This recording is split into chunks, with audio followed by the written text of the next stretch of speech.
So we're here to talk about your Chuck D story. Okay. I want to kind of slowly get to the center of it. I want to build up to it, man, because I think Yeah, it's a yeah, yeah. big deal. No How problem. Chuck D selected your song as Song of the Year. I wanted to start with like thinking back. When did you first hear Public Enemy? But like to me, like starting listening to hip hop in the '80s, I think the first cassette I heard was "It Takes a Nation of Millions," Mm. um, and some of the singles then that were on Rap City, in Canada.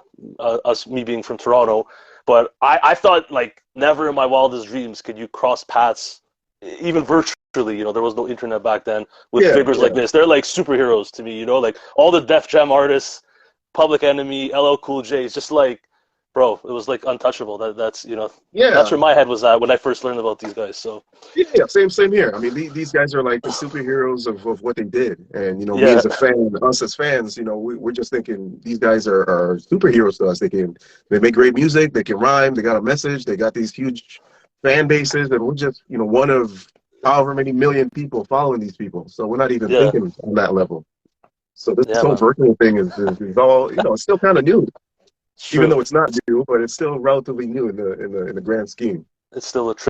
So, do you want to fast forward now? How many years to this story, and let us know how Chuck D came across your music? I'd love to hear it. Yeah, yeah. So as with any release that I've done, the big thing is trying to get your music into the hands of DJs, podcasters, online radio, as many outlets as possible. And I had heard of his platform, I think maybe a year and a bit ago during the pandemic, and I'd submitted some music through his platform, rap, I believe it's rapstation.com, Base Hit Radio. There's a number of different platforms that sort of broadcast his weekly shows, and I'd seen it on Twitter, and Mm-hmm. I just submitted just like any other artist would. I submitted some music off the latest album, and yeah, I got some spins, which is I was already kind of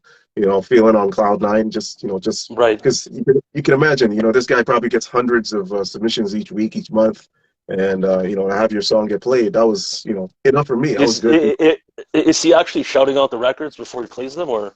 Well, yeah, well, yeah, yeah. So like he has like a mixed cloud. There's like a mixed cloud mix that he puts out, each week, Right. and I think each week he has like a top 10 list or something like that. And I'd gotten placed a few times on his list for Attack. I think I was like a number 2 on his top 10 lists. This was many months back. Oh, dope. And You Want a Piece of Me was another joint that he had played off that record.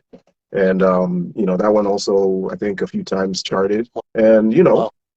when that happened, as a fan, as an artist, you retweet it and you try to let the world know that, hey, I got played on I charted on this man's program. And then Right. it was fast forward to November 19th. I wake up. This was I believe on a Friday morning, and I log on to Twitter and I see I'm tagged in a tweet, and I see it's from Chuck D. Like, wow, what's this about? And Right. and then that's where I read, and he's like, oh my goodness, this guy, the come up story resonated enough with this man that out of all the songs that this man receives and plays each and every week, this is a song that stuck with him enough that this was his favorite song of 2022. So that was So, like, so, wow. so you did send them this song specifically, is that right? Um, I do believe I did. Wow, So that's cool.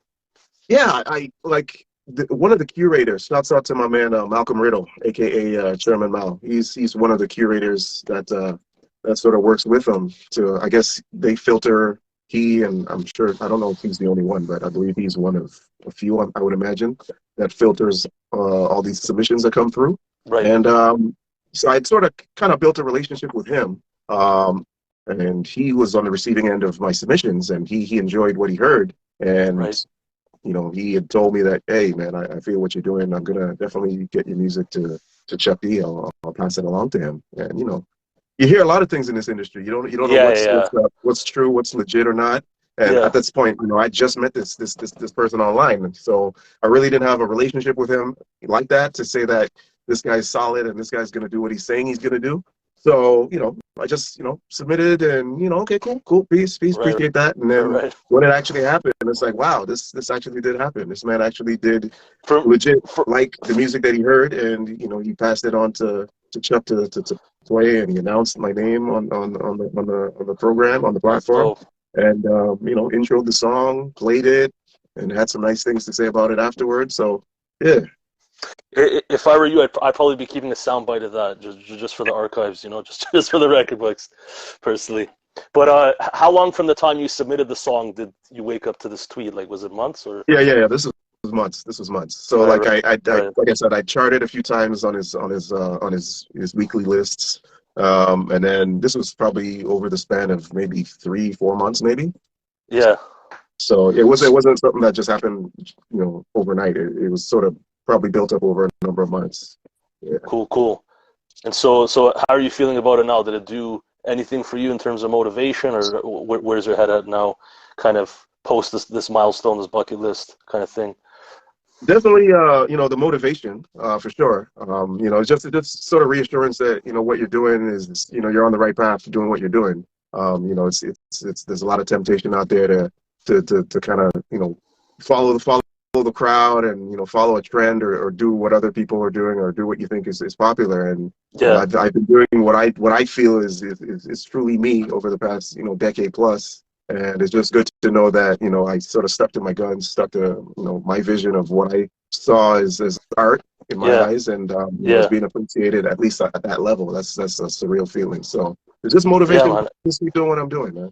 I think, music is subjective, but in my opinion, at least from our kind of era, so to speak, starting listening to rap when Chuck D co-signed something, it's more than subjective, in my Right, opinion. You know what I mean? It right. matters more than some other opinions, So, Yeah. Definitely legitimizes what you're doing when it comes from, that source, from a source that credible. That's when it really starts to set in. Reality sets in that, hey, you might be onto something here. that's So. that's dope.